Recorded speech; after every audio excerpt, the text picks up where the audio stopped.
I love to fish, even if it's just for a couple of hours, especially in the summertime when you get those nice, warm, lazy days. One of my favorite type of fishing doesn't require to travel long distances. Sometimes I look for a remote lake that's close to home. I'll grab my kayak, my gear, and my puppy, and we head out to the lake. In most cases, these smaller lakes don't have launch areas, and sometimes they're hard to drive into because there aren't any trails. I found that in late summer, both bass and pike learn to feed on bait fish that are just off the shorelines.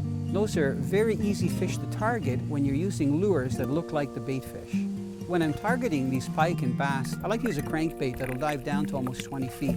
That's where the Arashi Deep 18 works really well.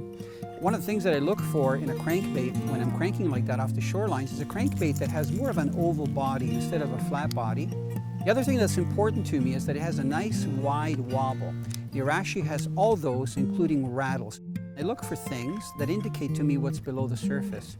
It could be a big tree that's fallen in the water, it could be a much steeper dropping shoreline, or a point of reeds that comes out. Those are all visual indicators of where there could be fish that are feeding. The other thing that I do is I use my fish finder. I keep my eye on it because if the bottom comes up really quickly, I know that's an excellent spot to fire out my crankbait and to fish that break.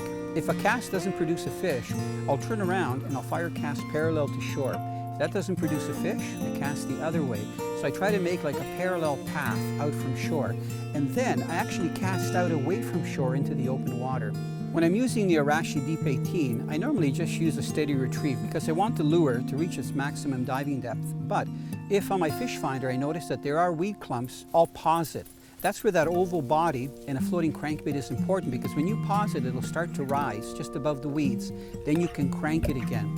Even though the Arashi Deep 18 is equipped with two really nice treble hooks, when I get a hit, I respond immediately with a really hard hook set.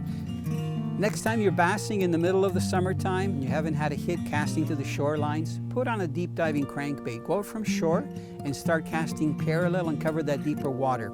Don't be surprised if you hook the biggest fish of the day.